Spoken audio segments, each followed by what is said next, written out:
Welcome back to the channel, everybody, after the storm in the NHL 2004 franchise mode series. Today's episode number 7, containing games against the New York Islanders and the Vancouver Canucks. And it's been a long time since I recorded, and the episode 6 recording was definitely done in July. And this episode is actually being recorded on August 11th. So it's been quite a while. I've been just slowly putting the episodes out, and there's been so much NHL hockey going on. And I actually did a video that I'll link to toward the end of the video for the Mitch Marner trade scenarios video I did. It's actually been my most viewed video as of yet. So thank you if you watched that video. Thank you so much for watching it, and lots of likes on it and stuff like that, and I've heard some great things about it on Twitter. I'm happy to know that sort of idea resonated with people, and I'm looking forward to doing more of them in the future. I just kind of need some ideas for that. Nevertheless, we are going to be talking about something completely different. We're going to be talking about NHL 2004. So the last time I left off, honestly, I don't even know where I left off. I'm going to take a look at the calendar here. A 3-1 win against the Rangers, a 1-0 loss against the Washington Capitals. And one of the big things that came out of episode number 6 was a trade we made. If I remember it correctly, again, this feels like I did this months ago. It's been like 2 weeks, but it feels so long. I got a new job in that time. All of the NHL qualifying round and round robin series games happened. So admittedly, my brain's been pretty much overloaded with hockey, and I haven't been focusing on the 2004 series. But we made a trade.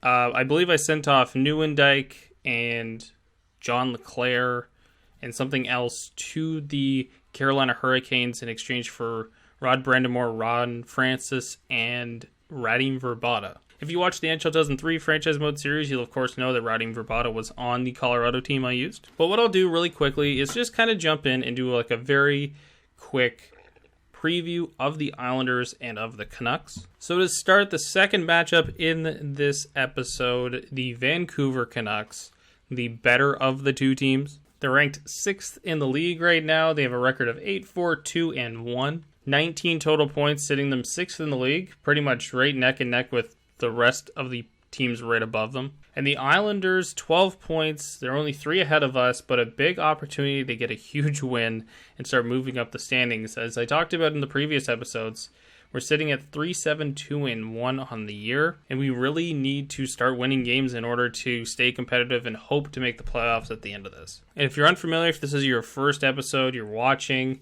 of the series, I do encourage you guys to go back, watch the first 6. But basically with this game, when you start off, there's a potential system that completely drains your players, almost down to like 7 or 8 overalls lower. So I picked the Philadelphia Flyers to use, and this, in my mind, was a great team to use because of their star power. Primo, Roenick, LeClair, Amante, Gagne, all these kind of players on this team. I thought it was a great idea to use them. And unfortunately, with that in mind, it makes you one of the worst teams off the start. And it does make sense. It makes sense that all your staff has been fired, and that's why you have this job. So on that level, makes a total amount of sense to me. Unfortunately, it is not treated as well, as we are second last in the league, only in front of the New York Rangers. So I'm not going to dive into any of the stats or anything like that for the teams. I'm just going to go ahead, play the first game of this episode against the New York Islanders. So one thing I overlooked coming into this game is actually Jeff Hackett is actually fatigued right now. So he's played a few games in a row for us, and let's see how it goes for him. He's had better starts in the first period, not probably overall better games than Potvin has, that's for sure, but also, that is a frickin' name. What? I've never seen that name before, and apparently he's a real dude. Okay. And also, horrible start. Look at the fans not even in the seats anymore. Oh my goodness. Is that Mark Messier on the Islanders? Lume! I wasn't expecting that to go in at all, and I didn't even know why Lume was up in this play. But he snipes right past Garth Snow, so that's tied it up real quick. Oh! That side of the ice is totally glitched in this game. It's kind of funny. But yeah, that beats him right through the 5-hole. Oh my goodness, it's like a blind spot for the goalies in this game. But, I mean, we're going to take it. Ooh, Kapanen, look at the momentum swing. Alright, here we go. Man, hit the post again. Those, like, weak wristers are like, just kryptonite for goalies in this for some reason. As we take a look at Ron Francis. There's the commentators talking about our low attendance. Nice stop by Hackett on that one. I don't know if it's just because the Islanders are kind of a bad team in this or what, but so far their defensive game is ridiculous. Oh, Janssen almost had a chance there. Nice stop by Hackett so far. He's played real well. Other than that goal, a little weak. Solid period. Not the most ideal start for us, but at the end of the day, we got a 2-1 lead afterwards. Lume bears in with the goals, so a couple of our free agent signings really coming in handy. Hopefully we can just keep this up and keep a lead, because we haven't been able to do that for a very long time.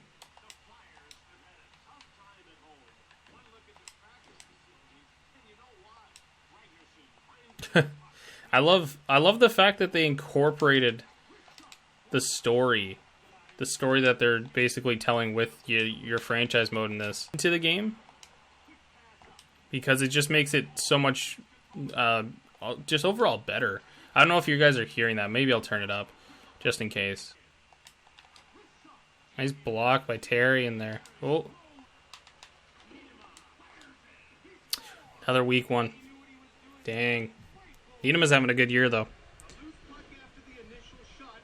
And turn up the volume here, so hopefully you guys can hear a little bit more of the commentary aspect of the game. So it's unfortunately, I think, is probably the worst aspect of the game for us, is what kills us the most while playing is the weak goals. They can just sink us so quick. Yeah, okay, that's Hackett's out. That's 3 weak ones.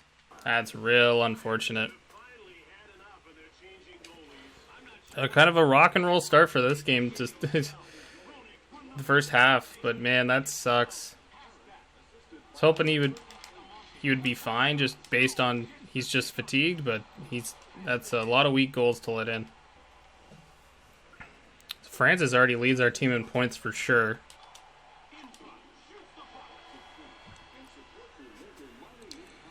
So a rough go in the second there, but Hackett being out of the net hopefully is what can help.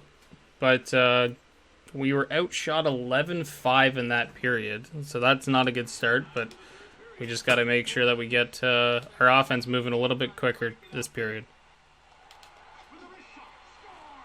And there's Tony Amonte.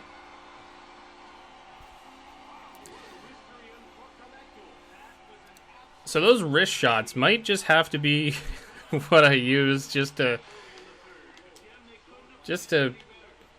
stay in games sometimes. So, but yeah, so the two things I'm not sure. I don't know if I had the volume up high enough for you guys to hear them earlier.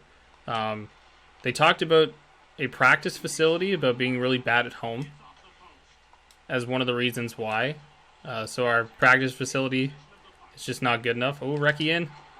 Ooh, nice chance, nice chance. Ooh, Terrian. Ooh. And the other thing that they talked about was the attendance numbers at the arena. So, oh, 2-line pass. So, I like how they'll bring it up, the actual aspects surrounding the story of your franchise mode. I can't believe Potvein's probably got like the best numbers for any goalie in like that amount of game stretch since like Jonathan Quick.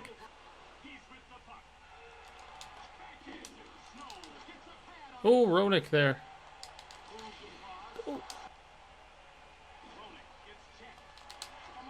Oh, man, Amonte with some chances here.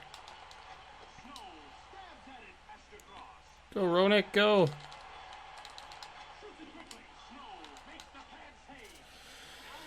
So we're going to head to overtime, which, considering how that third period went, is pretty freaking good.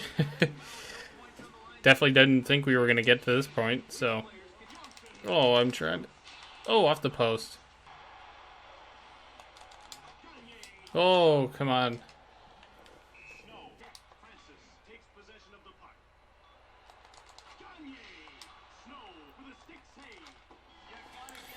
Well, that does it. We had a lot of chances in overtime, so I can't complain there. But yeah, the play of Jeff Hackett in comparison to Felix Potvin coming in was completely different. Like, Potvin was just steady the whole way, didn't allow a goal, stopped 22 shots in relief. We would have won that game pretty handily by the looks of it if Jeff Hackett doesn't start fatigued. So hopefully Podvin's not fatigued going forward, because I'd like to use him in the Vancouver game.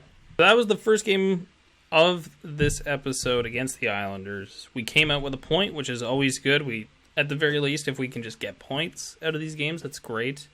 As long as we're not losing in overtime as well, because there is no loser point at this time.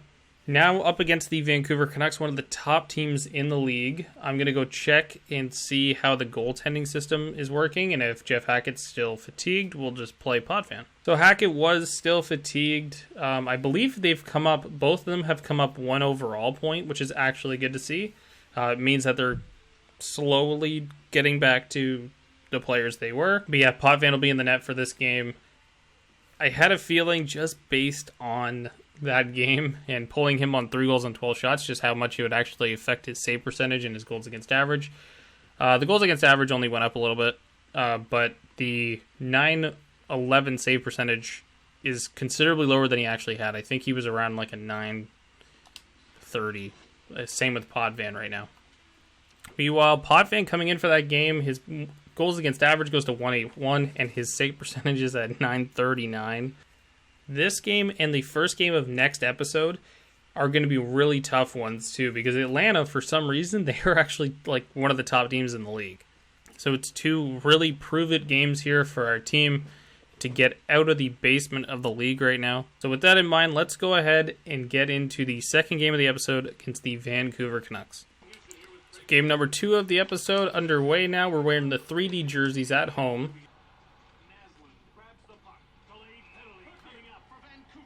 Cool. There was no penalties in the first game of this episode. Ugh. The back pass, like between the legs stuff, just it has no energy or like movement in this game for some reason. Oh, that sat on the line. Oh man, what a shot from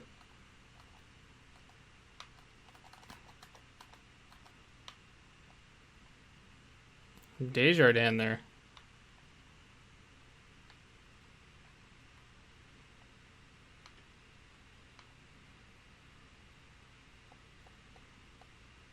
Yeah, it didn't cross the line, that's for sure. Oh, Amante had a chance there too with it. Wow.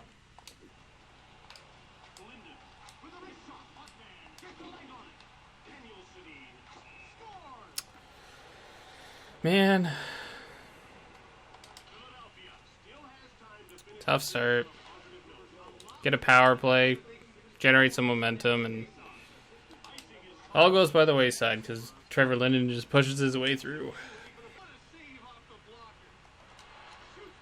Oh, how does that not go in?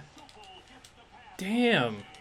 That's like 2 opportunities so far in this game that have just ended up right on the goal line. So the end of the first, we had a couple power plays in that period. We had the 2 really good chances. Ron Francis had the last one, and the first one from Eric Desjardins was just, I can't even believe it still stayed out of the net. Actually, both of them, really. But Linden had that goal right off the power play, so a little bit of momentum in Vancouver's favor right now. But, you know, hopefully we can get this couple goals back here and try to get right back into this game. Into the second, honestly, a lot better period for us there. A lot more offense, but we just haven't been able to solve Dan Cloutier yet. So hopefully in the third, if we keep this up, hopefully we can get on the board, tie this game up.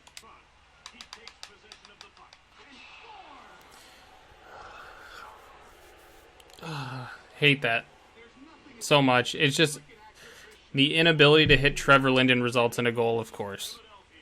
He's the only guy on. There's 4 guys. Nobody picks up the guy coming off the bench. Oh, come on with the 2-line pass, man. Ugh. I gotta have an actual debate about if the rule is going off in this game. Because it is just so stifling.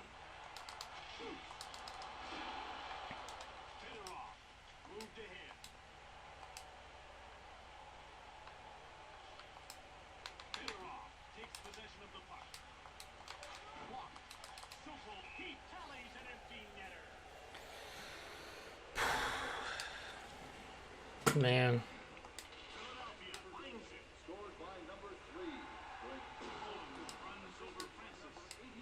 And Francis is hurt.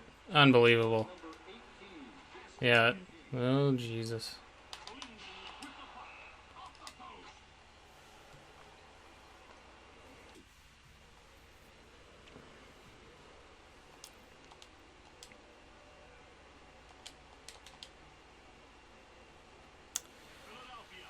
Oh.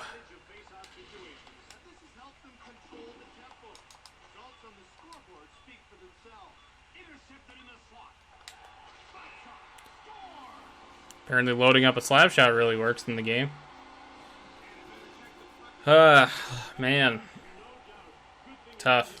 Tough losses. Just tough losses.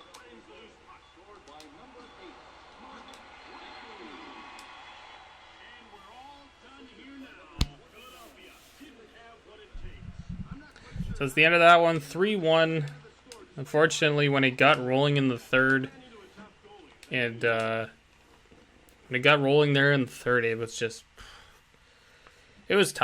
It was tough. Dan Cloutier is a really good goaltender, so beating him was extremely tough. But I'm slowly figuring out the game. Like, clearly those slap shots are very overpowered. Just super overpowered. So maybe I'll just be looking to use some more slap shots in the future. Try to use that right side of the ice as you come across the blue line for a shot there, and hopefully just crash the net. Like, maybe mess around with the strategies a little bit into the next episode, and hopefully we can, just generate more net front presence and maybe just bang in a lot of garbage goals. Anyways, guys, that's going to do it for this episode. But as always, before I leave off on this episode, we'll go quickly preview the next 2 teams for episode number 8. So starting off, 5th place, the Atlanta Thrashers. An identical record to the team we just played, the Vancouver Canucks, sitting at 22 points. Pretty much, somehow they're a top team. I don't know how right now, but we'll go take a look at Carolina. So the Carolina Hurricanes sitting 25th in the league, just around where we are as well. We're sitting 29th. Not much separating us from them, just 4 points. But a big opportunity here again. Man, we are the lowest scoring team in this league. A great opportunity for us here to get some points against Atlanta for sure. Or sorry, I should say Carolina. The Atlanta game is a big test again. But that'll do it for this episode, guys. Thank you so much for watching. If you liked the video, please hit like. Comment down below if you've got anything to say. As always, just be nice and respectful to anybody else you encounter in the comment section. If you like the content, you want more of it, please consider subscribing. I know there's some new people, new subscriptions, new eyes on the channel since the Marner trade video. So if you're here and you actually do like the content here, the gaming stuff, as always, drop a subscribe here and follow me on Twitter as well at peroxylush to be able to keep up with the videos as they come out. And I will see you guys on the next episode for the games against the Atlanta Thrashers and the Carolina Hurricanes.